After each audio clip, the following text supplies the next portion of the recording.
Welcome बच्चों, part two में 1.3 का पार्ट टू। 1.3 में कल जब हमने सम देखा था तो उसमें क्वांटिफायर यूज कर लिए थे हम लोगों ने, डुअल्स यूज कर लिए थे। मैंने इससे रिलेटेड सम दिखाए थे। आज हमारे सम रिलेटेड होंगे इस पे, निगेशन ऑफ कंपाउंड स्टेटमेंट पे। तो थोड़ा सा एक क्विक रिवीजन करा दूँ मैं आपको। निगेशन से होता क्या है, एंड बन जाता है और, ठीक है, और निगेशन दोनों को लग जाता है, निगेशन ऑफ पी और निगेशन ऑफ क्यू। और बन जाता है एंड, निगेशन दोनों को लग जाता है। और इफ़ देन रहा तब क्या होता है, तब ये बन जाता है एंड, और निगेशन सिर्फ सेकेंड को लगता है, ये आप ध्यान रखिए। और इफ़ एंड ओनली इफ़ रहा तब क्या होता है, एक बार सेकेंड वाले को निगेशन, एक बार फर्स्ट वाले को निगेशन, एंड तो लगेगा और बीच में और आएगा। तो इस फॉर्मूले का हम लोग यूज़ करने वाले हैं अपने नेक्स्ट क्वेश्चन में, क्वेश्चन नंबर 4 की जो प्रॉपर्टी है। So let's begin question number 3। Question number 3 कह रहा है भैया, फाइंड द निगेशन, है ना, निगेशन फाइंड आउट करना है। तो इसका प्रोसेस क्या होगा वो मैं आपको थोड़ा समझा देता हूँ। हमें क्या करना होगा, जो भी क्वेश्चन में रहेगा ना बच्चों, उसको आपको ना स्टेटमेंट अज्यूम करना है। चलो एक पी स्टेटमेंट अज्यूम कर लेते हैं हम लोग कि x + 8 इज़ ग्रेटर देन 11, और एक क्यू स्टेटमेंट अज्यूम कर लेते हैं y - 3 = 6। ये हमारे दो स्टेटमेंट है। थोड़ा एरो लगा देता हूँ मैं आपके लिए।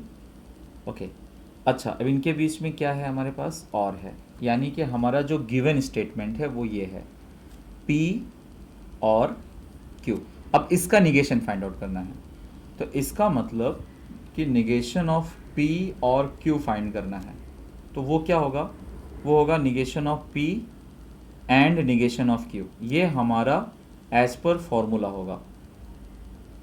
आप कह सकते हो कि इसका मतलब statement is this and hence negation is this as per formula। तो therefore अब मैं negation का स्टेटमेंट लिख डालता हूँ, negation स्टेटमेंट, यानी आपको इस तरह से अच्छे से लिखना होगा। आगे चल के मैं पूरे ऐसे अज्यूमशन वगैरह नहीं करूँगा, मैं आपको प्रोसेस बता रहा हूँ।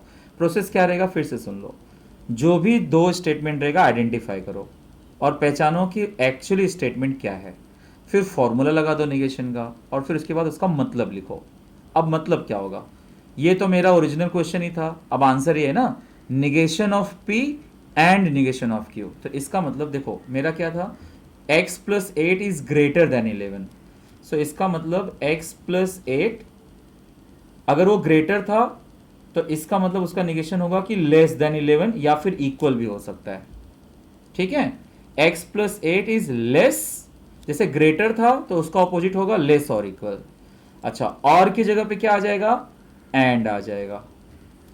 और निगेशन क्यू मतलब y - 3 = 6 दिया है बच्चों, तो हम लिखेंगे कि नॉट इक्वल टू 6। ठीक है, सिंपल सा प्रोसेस है। फॉर्मूला आपको याद रहेगा तो आपने इसी चीज को लिखा कि p को मना करना है, q को मना करना है, और बीच में क्या लिखना है, मुझे एंड लिखना है। Is that okay? चलिए अभी फटाफट देखते हैं। अब स्टेटमेंट आइडेंटिफिकेशन आपके भरोसे रख रहा हूं मैं। सीधा सीधा देखो कि यहाँ पे मतलब क्या दिया, ये मेरे लिए P हुआ, चलो ये P हुआ, इसका मतलब एंड हुआ, एंड हुआ, और इसका मतलब Q हुआ। ये मेरा स्टेटमेंट है, पहली बात। इसलिए इसका निगेशन कैसे फाइंड करेंगे, निगेशन का फॉर्मूला क्या है भैया, जब आप negation of P and Q करोगे तो आप निगेशन P करोगे और एंड बन जाएगा और निगेशन Q। ठीक है ना, ये मेरा फॉर्मूला है। अच्छा, फॉर्मूला आप कर लिए, अब इसका मतलब लिखो। निगेशन P मतलब अगर ये लेस बोल रहा है, अगर ये लेस बोल रहा है तो हमें इसका ऑपोजिट क्या आएगा, ग्रेटर और इक्वल। सो 11 इज ग्रेटर और इक्वल टू 15, एंड की जगह पे आएगा और 25 इज लेस और इक्वल टू 20। देखियो, लेस का अपोजिट था ग्रेटर और इक्वल, ग्रेटर का अपोजिट था लेस और इक्वल, तो ये हमारा आंसर हुआ। क्लियर है बच्चों, इजी है, बस थोड़ा सा आपको क्या होता है, प्रेजेंटेशन पे ध्यान रखना होगा अगर ये एग्जाम्स में आता है तो। अच्छा, पहला स्टेटमेंट है क्वाड्रिलेटरल इज स्क्वायर, वो हमारा हो गया statement P. If and only if, यानी कि double implication, it is a rhombus, ये हमारा क्यू हो गया। पी हो गया कि क्वाड्रिलेटरल स्क्वायर है, और क्यू हो गया कि इट इज अ रोम्बस। अब निगेशन ऑफ डबल इंप्लीकेशन याद आता है, ये सबसे इंपॉर्टेंट था लास्ट वाला। एक बार पहले वाले का निगेशन, कह लो दूसरे वाले का निगेशन, और क्यू लिख के आप लिखेंगे कि पहले वाले का निगेशन। इस तरह से आपका मतलब था ये। तो अब देखो, इसको स्टेटमेंट में कन्वर्ट करना बड़ा इंपॉर्टेंट है। पहले क्या लिखना है मुझे, P and negation Q. P का मतलब क्या है, quadrilateral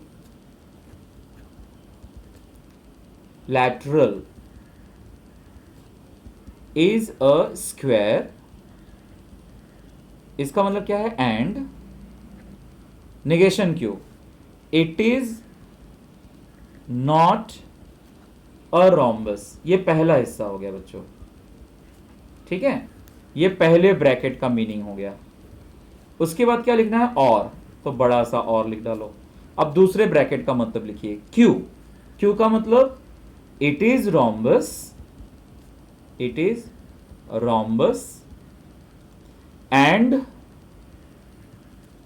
निगेशन पी का मतलब क्वाड्रिलेटरल, स्क्वायर था तो निगेशन का मतलब not a square, and quadrilateral is not a square।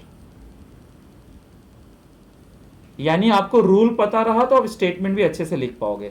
Negation का मतलब होता है नॉट लगा देना, निगेशन निकालना आप कल ही सीख चुके हो। इट इज कोल्ड, ये मेरा स्टेटमेंट पी हुआ, एंड का मतलब एंड हुआ, इट इज रेनिंग ये हुआ क्यू। फॉर्मूला क्या है बच्चों, फॉर्मूला है कि अगर P एंड Q का निगेशन है तो उसका आंसर होगा निगेशन ऑफ P और निगेशन ऑफ Q। चलिए मीनिंग निकालिए, तो आंसर क्या होगा, देखिए आंसर क्या होगा, negation of P, it is not cold, it is not cold, और इट इज नॉट रेनिंग। तो नॉट रेनिंग भी लिख सकते हो, नॉट रेनिंग, या तो ठंडी नहीं है या तो बारिश नहीं हो रही है। क्वेश्चन नंबर 5 बच्चों, क्वेश्चन नंबर 5 अगर आप देखेंगे तो इसमें थोड़ा सा ट्विस्ट है। क्या ट्विस्ट है भाई, देखिए मैं आपको बताता हूं क्या ट्विस्ट है। इट इज रेनिंग ये एक स्टेटमेंट है, देन वी विल गो ये दूसरा स्टेटमेंट है, एंड प्ले फुटबॉल ये तीसरा स्टेटमेंट है। तो ऐसे 3 स्टेटमेंट है इसके अंदर। तो पहली बात तो P, अच्छा ये है इफ देन दे, तो इफ देन क्यू, एंड देखो ये इफ देन हो गया, उसके बाद एंड है, और ये प्ले फुटबॉल है, तो इसको मैं ले लेता हूं आर। अब करेंगे कैसे भैया, करेंगे ऐसे कि अब इसका निगेशन लेंगे हम लोग। निगेशन, निगेशन क्या होगा, फॉर्मूला लगा देते हैं, negation of this P then Q and R. धीरे धीरे चेंज करिए, एंड क्यू में क्या हो जाता है बच्चों, बन जाता है P and negation Q।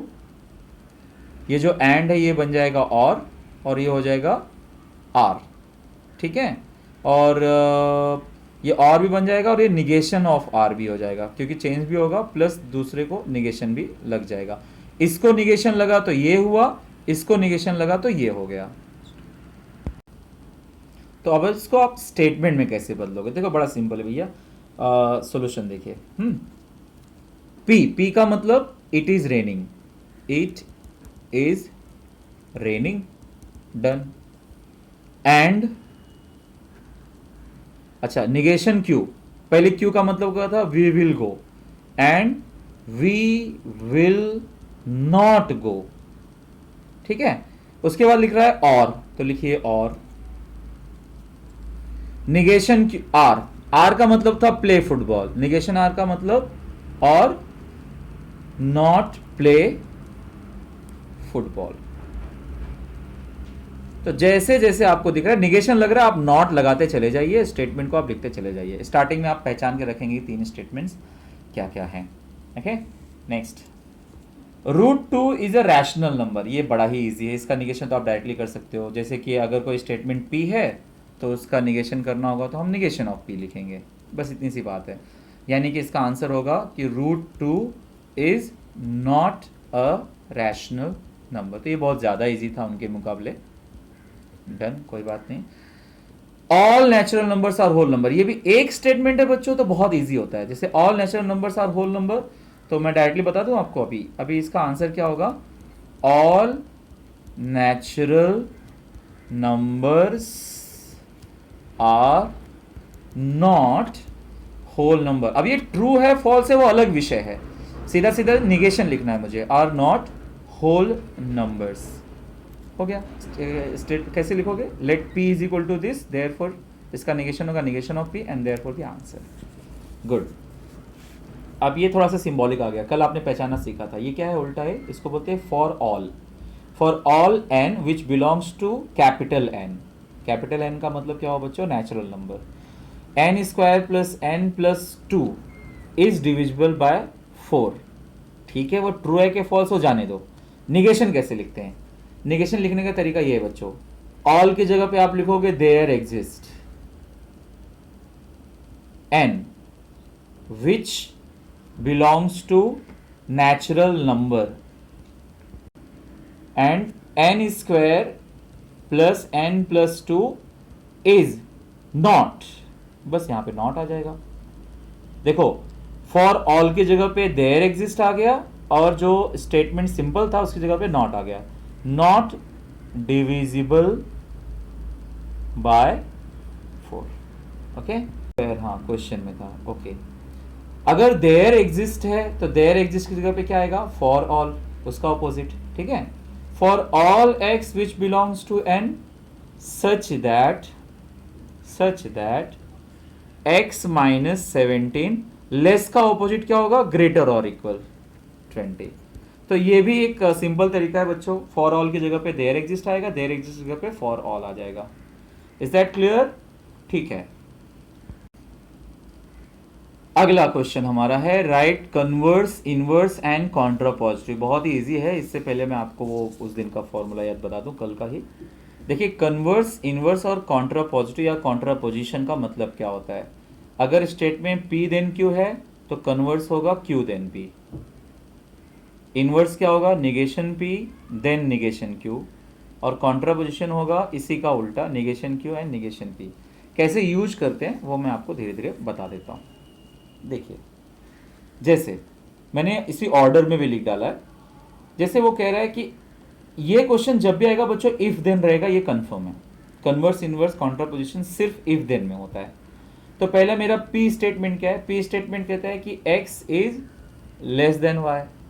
Q statement क्या कहता है कि x square is less than y square, where x and y belongs to r, वो अपनी जगह पे है। P देन Q ये मेरा ओरिजिनल स्टेटमेंट है ना। कन्वर्स क्या कहता है, कन्वर्स कहता है कि आपको Q देन P करना है, यानी ये स्टेटमेंट पहले लिखो ये बाद में लिखो। तो कन्वर्स होगा if x square is less than y square then x is less than y। Inverse क्या कहता है कि P का निगेशन लिखो देन Q का निगेशन लिखो। तो चलो, तो मैं लिखता हूं इफ P क्या था बच्चों, x लेस देन y ना, लेस का ऑपोजिट क्या होता है, ग्रेटर और equal. If x is greater और equal than y then x square is less का ऑपोजिट होता है ग्रेटर और इक्वल टू y स्क्वायर, यानी इसका निगेशन कर दिया मैंने। ठीक है, उल्टा कर दिया। कॉन्ट्रापोजिशन इजी होता है, जब आपको इनवर्स आ जाता है बस उसी को उल्टा लिख डालो, वो आपका कॉन्ट्रापोजिशन हो जाएगा। यानी ये हो जाएगा एक्स स्क्वायर ग्रेटर और equal to y square then x greater और इक्वल टू वाई। स्टार्टिंग में मुझे इफ भी लिखना था। तो ये अगर आपको याद रहा कि भाई कन्वर्स का मतलब क्या होता है, इनवर्स का मतलब क्या होता है, ये होता है। एग्जाम में कभी कभी क्या करते हैं, सिर्फ एक ही चीज पूछते हैं। यहाँ तो आपको ऑर्डर पेयर में याद रहेगा, तो अगर आपको ये याद नहीं रहा कि इनवर्स का मतलब क्या है, तो आप हो सकता है इसकी जगह पे कॉन्ट्रीब्यूशन लिख डालें। सो बी केयरफुल और फॉर्मूले को अच्छे से याद रखिए। तो देखिए अगला क्वेश्चन, क्वेश्चन नंबर 2। अब आप सीख चुके हो तो चलो फटाफट आइडेंटिफाई करते हैं। अ फैमिली बिकम्स लिटरेट, ये मेरा स्टेटमेंट पी होगा। इसमें आप लिखेंगे अ family becomes literate if the women in it is literate. तो अच्छा हाँ, ये एक चीज़ इसमें देखना है कि इफ के बाद जो स्टेटमेंट रहेगा वो मेरा पी है, ठीक है, और देन में आएगा अ फैमिली बिकम्स लिटरेट। तो मैं आपके लिए लिख देता हूँ। तो पी स्टेटमेंट क्या होगा, द वोमेन इज लिटरेट, और देन क्यू, क्यू का मतलब अ फैमिली बिकम्स लिटरेट। ठीक है, हमेशा इफ के बाद वाला स्टेटमेंट मेरा पी रहेगा और क्यू के बाद वाला स्टेटमेंट हमारा देन वाला जो रहेगा वो क्यू रहेगा।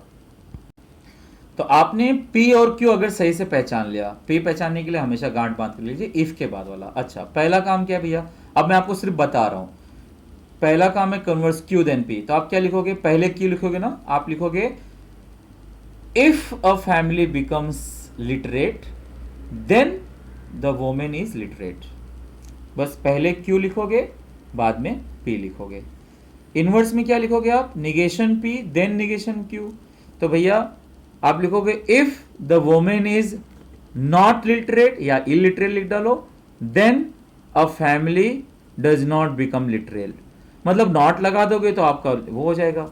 फिर कॉन्ट्रापोजिशन, आप स्मार्ट हो, उसी को उल्टा लिख देना।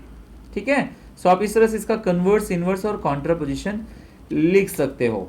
ठीक है, थोड़ा बहुत अगर डाउट रहा तो आप इसके आंसर को भी रिफर कर लेना, otherwise you can ask me in the comment box. Question number 3 और क्वेश्चन नंबर 4 ये आपके लिए मैं छोड़ देता हूं कि आप पहचानिए इसके अंदर P क्या है, इसके अंदर क्यों है। तो इस तरह से बच्चों आज 1.3 पूरी तरह से कंप्लीट हुआ। तो अब तक हमने ढेर सारे कॉन्सेप्ट सीख लिए हैं। होमवर्क करते रहिए और मुझे भेजते रहिए। Thank you so very much.